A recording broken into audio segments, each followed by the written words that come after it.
Welcome to GM ట్రానిక్స్ channel. Dear friends, ఈ video చాలా ఇంట్రెస్టింగ్గా ఉంటుంది. చాలా ఇంపార్టెంట్ అయినటువంటి వీడియో. చాలా ఆశ్చర్యకరమైనటువంటి విషయాలను ఈ వీడియో ద్వారా మీరు తెలుసుకుంటారు. డియర్ ఫ్రెండ్స్, మన నిత్య జీవితంలో ఉపయోగించేటువంటి ఎలక్ట్రానిక్స్ ఇన్స్ట్రుమెంట్స్, స్మార్ట్ డివైజెస్ నుంచి, అంటే చిన్న వస్తువు నుండి అతి పెద్ద యంత్రాల వరకు, ఉదాహరణకు మొబైల్ ఫోన్, కంప్యూటర్స్, మన ఇళ్లలో ఉపయోగించేటువంటి ఫ్రిడ్జ్లు, రెఫ్రిజిరేటర్లు, ఏసీలు, స్మార్ట్ టీవీలు, ఆ తర్వాత electrical trains, electrical vehicle cars, అలాగే పరిశ్రమలు ఉపయోగించేటువంటి పెద్ద విద్యుత్ పరికరాలు, ఎలక్ట్రికల్ ఇన్స్ట్రుమెంట్స్. సో ఇవన్నీ కూడా సేఫ్టీగా పనిచేయాలి అంటే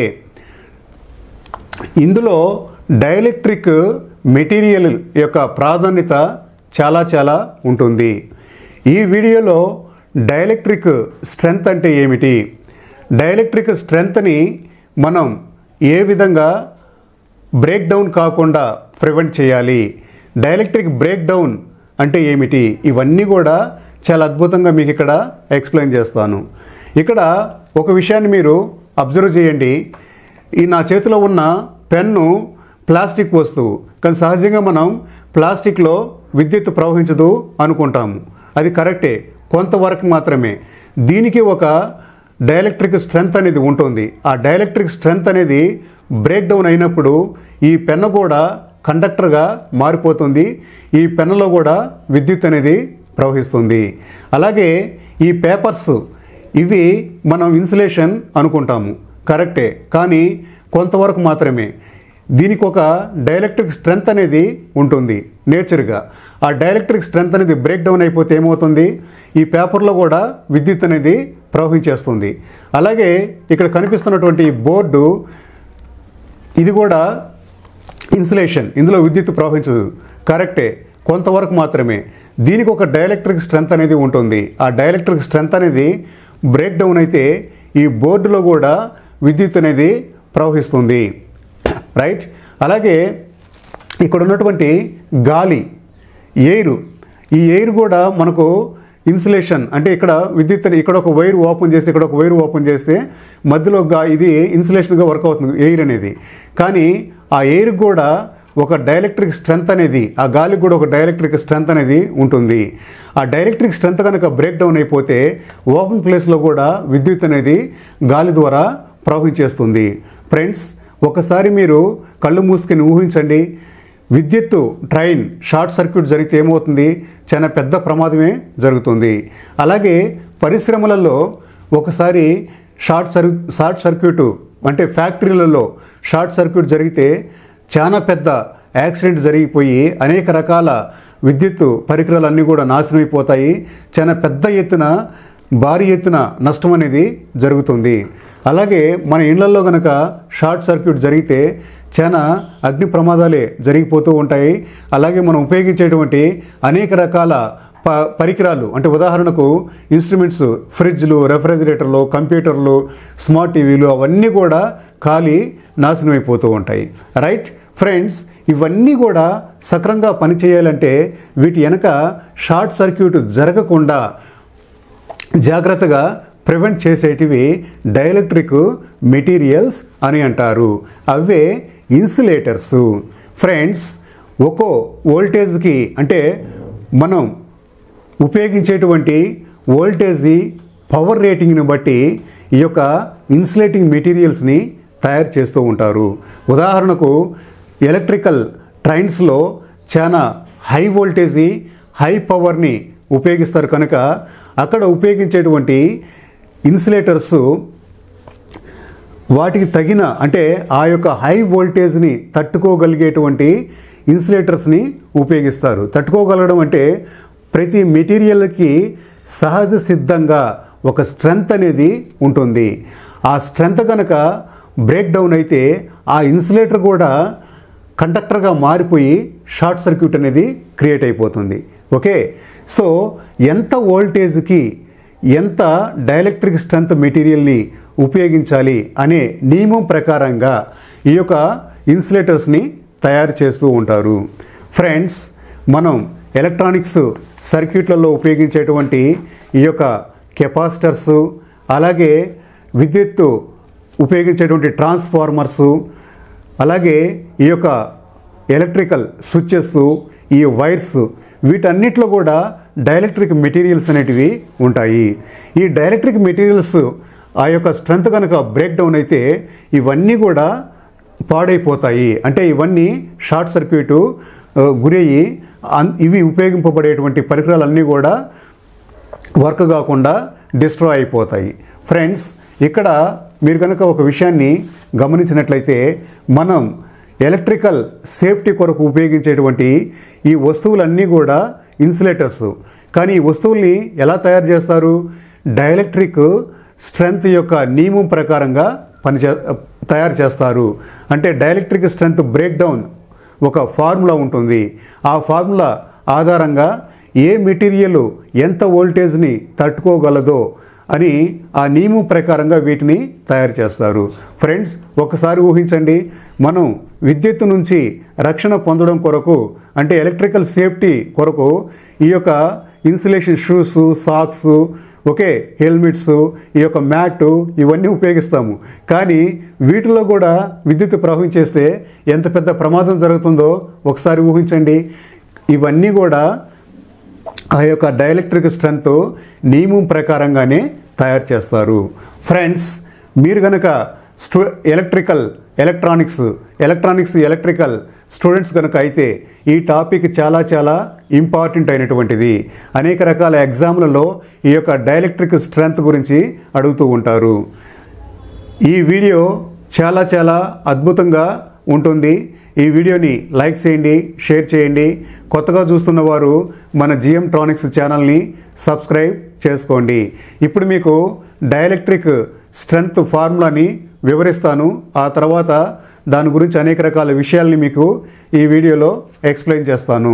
ఫ్రెండ్స్, ఇక్కడ చూడండి, dielectric strength formula break down voltage divided by thickness, అంటే మెటీరియల్ థిక్నెస్, రైట్? సో ఈ సూత్రం ఆధారంగా ఇన్సులేషన్ మెటీరియల్ని తయారు చేస్తారు. ఇన్సులేటర్స్ ఉదాహరణకు ప్లాస్టిక్, చెక్క, గ్లాసు, రైట్, రబ్బరు, ఎయిర్, గాలి, ఇవన్నీ కూడా ఇన్సులేటర్ అంటాము. అంటే ఇందులో ఎలక్ట్రాన్స్ అనేటివి ఫ్రీగా ఫ్లో అవ్వవు, రైట్? సో ఈ వస్తువులు కూడా ఎప్పుడు కండక్టర్గా, సో ఇటువంటి ఇన్సులేటింగ్ మెటీరియల్స్ కూడా కండక్టర్స్గా మారిపోయే సందర్భం ఒకటి ఉంటుంది. దానినే డైఎలక్ట్రిక్ స్ట్రెంత్ బ్రేక్ డౌన్ అని అంటారు. ఓకే, సో కండక్టర్స్ అంటే ఉదాహరణకు కాపరు, అల్యూమినియం, సిల్వర్, గోల్డ్, ఇవన్నీ కూడా కండక్టర్స్. ఇందులో ఫ్రీగా ఎలక్ట్రాన్స్ మూవ్ అవుతాయి, అంటే ఫ్రీగా ఎలక్ట్రాన్స్ ఫ్లో అవుతాయి.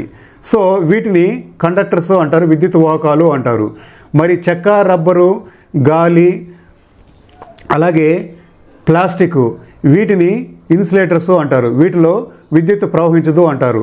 కానీ ఇటువంటి విద్యుత్ బంధకాలు, ఇటువంటి విద్యుత్తు ఇన్సులేషన్ మెటీరియల్లో కూడా కరెంటు ప్రవహించేటువంటి పాయింట్ని బ్రేక్ డౌన్ వోల్టేజ్ అని అంటారు.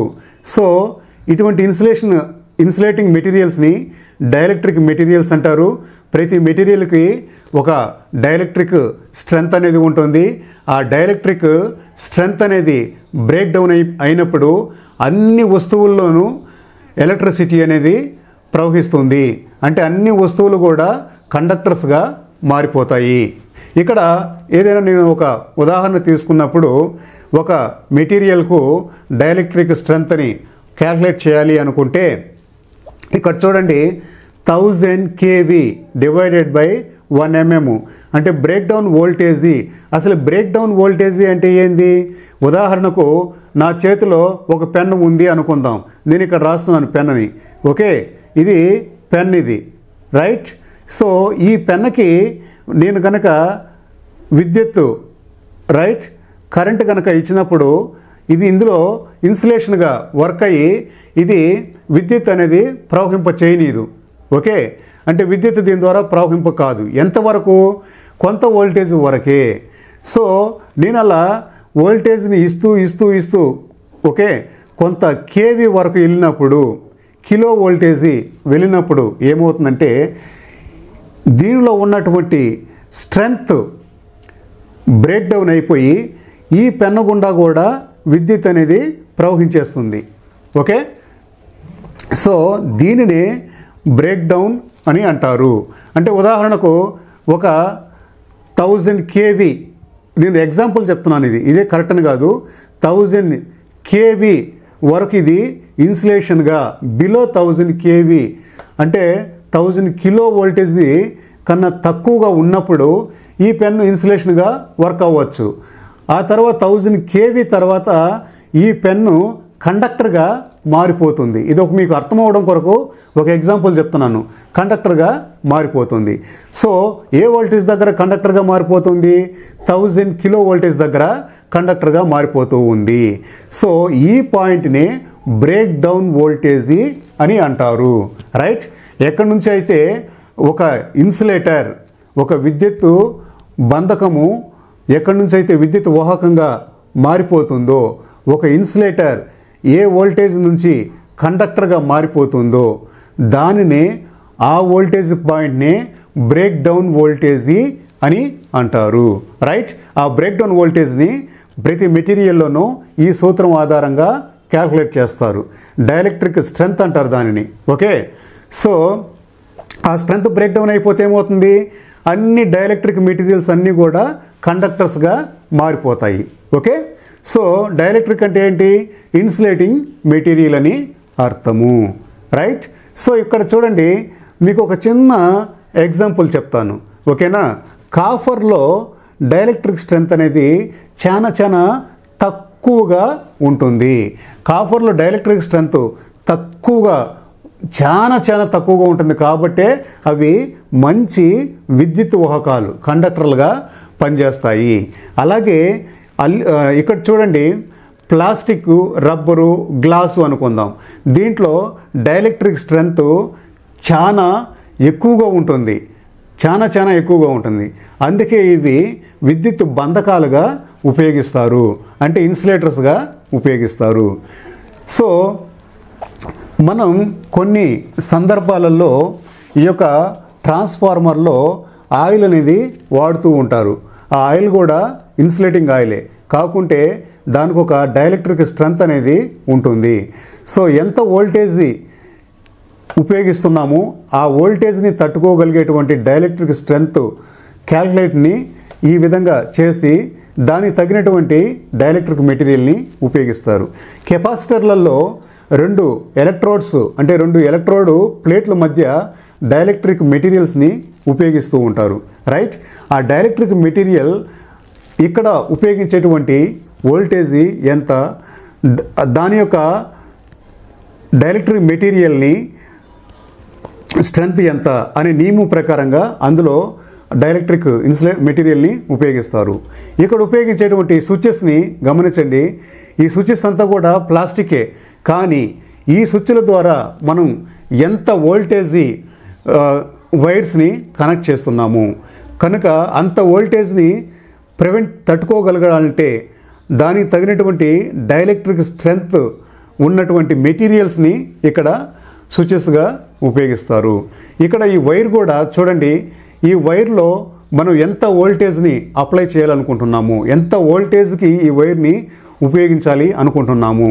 కాబట్టి సో అంత వోల్టేజ్ని తట్టుకోగలిగేటువంటి ఇన్సులేషన్ మెటీరియల్ని సెలెక్ట్ చేసుకునేటప్పుడు ఈ యొక్క డైఎలక్ట్రిక్ స్ట్రెంగ్త్ నియమం ఆధారంగా దానిని తయారు చేస్తారు. విద్యుత్తు ట్రాన్స్మిషన్ జరిగేటప్పుడు ఎలక్ట్రికల్ పోలులో ఇక్కడ ఉన్నటువంటి పింగాని మరికొంత ప్లాస్టిక్ అనేది కూడా డైఎలక్ట్రిక్ నియమం ప్రకారంగానే తయారు చేస్తూ ఉంటారు. ఎందుకంటే ప్రతిదీ ఇన్సులేషనే కాదా అనికేసి మనం ఏదో ఒక ప్లాస్టిక్ మరొక వస్తువు ఉపయోగించినప్పుడు దానికి డైఎలక్ట్రిక్ స్ట్రెంగ్త్ అనేది చాలా తక్కువగా ఉండినప్పుడు ఏమవుతుందంటే షార్ట్ సర్క్యూట్ జరుగుతుంది. సో అది కూడా కండక్టర్గా మారిపోయి షార్ట్ సర్క్యూట్ అనేది జరుగుతుంది. ఇవి చాలా ఇంపార్టెంట్ అయినటువంటి విషయము. మీకు ఒక ఎగ్జాంపుల్ని వివరిస్తాను, అబ్జర్వ్ చేయండి. ఉదాహరణకు ఎయిర్, గాలి ఉంది. ఈ గాలికి 3 kV ఫర్ mm. అంటే ఒక ఎయిర్లో మనం సహజంగా ఎదురెదురుగా కూర్చొని మాట్లాడుతున్నా లేదా 2 వైర్లని ఇట్లా ఓపెన్గా వదిలేసినా మనకు ఏం పెద్దగా కాదు. ఎందుకంటే మధ్యలో గాలి అనేది ఉంది, అది ఒక ఇన్సులేషన్గా వర్క్ అవుతుంది. కానీ ఎంతవరకు 3 kV, రైట్, 3 కిలో వోల్టేజ్ వరకు మాత్రమే అది ఇన్సులేషన్గా ఉంటుంది. కానీ 3 కిలో వోల్టేజ్ కన్నా ఎక్కువ వోల్టేజ్ కనుక ఉన్నప్పుడు ఏమవుతుందంటే గాలి కూడా విద్యుత్ వాహకంగా మారిపోతుంది. ఓకే, సో దానికి ఇది ఫార్ములా. ఎయిర్కి వచ్చి 3 kV బై mm, మిల్లీమీటర్స్. అలాగే గ్లాసు, దీని ఇక్కడ రాస్తున్నటువంటిది గ్లాస్ బోర్డు. ఈ గ్లాస్ బోర్డు విద్యుత్ బంధకమే, రైట్, అంటే ఇన్సులేషనే. కానీ ఇది ఎంతవరకు తట్టుకోగలదు? నేను ఇక్కడ ఒక విద్యుత్ వైరు, ఇక్కడ ఒక విద్యుత్ వైర్ని కనుక కనెక్ట్ చేశాను ఈ 2 ఎడ్జ్లో, ఇది ఎంతవరకు ఇన్సులేషన్కి వర్క్ అవుతుంది అంటే 10 kV, 10 కిలో వోల్టేజ్ ఫర్. దీని యొక్క థిక్నెస్ కూడా mm ఉండాలి, రైట్, mm, మిల్లీమీటర్. ఓకే, ఈ యొక్క 10 కిలో వోల్టేజ్ 10 mm, ఇంత వోల్టేజ్ వరకే ఇది ఇన్సులేషన్గా వర్క్ అవుతుంది. కానీ ఇంతకన్నా ఎక్కువ వోల్టేజ్ ఏమైపోతుంది, 1 mm థిక్నెస్ ఉన్న గ్లాస్ కూడా అది విద్యుత్ వాహకంగా మారిపోతుంది. అంటే కండక్టర్గా మారిపోయి ఆ గ్లాసులో కూడా కరెంట్ అనేది పాస్ అవుతుంది. ఓకే, సో ఈ విధంగా. అలాగే మైకా, ఇవి కెపాసిటర్లోనూ మరికొన్ని ట్రాన్స్ఫార్మర్లను ఉపయోగిస్తూ ఉంటారు. 100 kV, రైట్, అంటే 100 కిలో వోల్టేజ్ వరకు ఇది 1 mm అంటే థిక్నెస్, ఇంత థిక్నెస్ కలిగినటువంటి ఈ మైకా 100 కిలో వోల్టేజ్ వరకే తట్టుకోగలదు. ఆ తర్వాత ఏమవుతుంది, అందులో కూడా విద్యుత్ అనేది ప్రవహించేస్తుంది. కాబట్టి మనం ఎంత వోల్టేజీ ఎక్కడ అప్లై చేయాల్సి ఉంటుందో దానికి తగినటువంటి డైఎలక్ట్రిక్ స్ట్రెంత్ ఉన్నటువంటి మెటీరియల్ని ఇన్సులేటర్స్గా ఉపయోగిస్తూ ఉంటారు. ఇక్కడ చూడండి, ఈ యొక్క పవర్ జనరేషన్ అయిన తర్వాత పవర్ని ట్రాన్స్మిషన్ చేస్తారు. ఆ పవర్ని మనం అనేక రకాల యూటిలైజర్స్, విద్యుత్ పరికరాలకు ఉపయోగిస్తూ ఉంటాము. ఈ ట్రాన్స్మిషన్ నుంచి పవర్ స్టేషన్లోను, సబ్ స్టేషన్లోను, వీటిల్లో నుంచి మనకు పవర్ అనేది మన యొక్క పరికరాలకు అందుతూ ఉంటుంది. అక్కడ నుంచి ఏ ఒక్క దగ్గర కూడా షార్ట్ సర్క్యూట్ జరగకుండా, అలాగే పవర్ లాస్ కాకుండా మన ఇంటి వరకు మనం ఉపయోగించే పరికరాల వరకు వస్తువు ఉందంటే ఆ యొక్క డైఎలక్ట్రిక్ మెటీరియల్ అనేది చాలా ప్రాముఖ్యత అనేది ఉంటుంది. లేదంటే ఎక్కడికక్కడ షార్ట్ సర్క్యూట్ అయిపోతాయి, అన్ని ఇన్సులేషన్లో కూడా విద్యుత్ ప్రవహించేస్తుంది, గ్రౌండింగ్ అయిపోతుంది, మొత్తం నాశనం అయిపోతుంది. కాబట్టి డైఎలక్ట్రిక్ స్ట్రెంత్ మెటీరియల్ అనేది, కాబట్టి డైఎలక్ట్రిక్ మెటీరియల్స్ అంటే ఇన్సులేటర్స్, రైట్, ఆ ఇన్సులేషన్స్ మనకు వర్క్ అవ్వాలంటే డైఎలక్ట్రిక్ స్ట్రెంత్ అనే నియమం మీద వీటిని తయారు చేస్తూ ఉంటారు. ఫ్రెండ్స్, మరి ఈ యొక్క డైఎలక్ట్రిక్ స్ట్రెంత్ అనేది బ్రేక్ డౌన్ కాకుండా ఎలాంటి ప్రికాషన్స్ని తీసుకోవాలి? డైఎలక్ట్రిక్ స్ట్రెంత్ బ్రేక్ డౌన్ అంటే ఏమి? షార్ట్ సర్క్యూట్ అయిపోవడము, అంటే ఇన్సులేషన్లో కూడా విద్యుత్ ప్రవహించేయడమే అన్నట్టు, ఎలక్ట్రాన్స్ అనేది ఫ్రీగా ఫ్లో అవ్వడమే. సో ఇటువంటి డైఎలక్ట్రిక్ స్ట్రెంత్ బ్రేక్ డౌన్ కాకుండా ఎలాంటి జాగ్రత్తలు తీసుకోవాలంటే మాయిశ్చర్ అనేది ఉండకూడదు. అలాగే మనం ఉపయోగించేటువంటి డైఎలక్ట్రిక్ మెటీరియల్ మ్యానుఫ్యాక్చరింగ్ దశలో అందులో వేరే ఇంప్యూరిటీ మెటీరియల్స్ అనేటివి యాడ్ కాకూడదు. మనం ఎంత డైఎలక్ట్రిక్ స్ట్రెంత్ మెటీరియల్ని సెలెక్ట్ చేసుకుంటున్నామో నేచురల్గా ఆ మెటీరియల్ని ప్యూర్గా ఉండాలి, అందులో వేరే మెటీరియల్ అనేది యాడ్ కాకూడదు. ఓకే, సో అలాగే temperature, high temperature reduce the dielectric strength, right? కనుక టెంపరేచర్స్ని కంట్రోల్లో ఉండే విధంగా చూసుకోవాలి. ఈ వీడియో కనుక మీకు నచ్చినట్లయితే లైక్ చేయండి, అందరికీ షేర్ చేయండి. Thank you for watching this video. Thank you very much.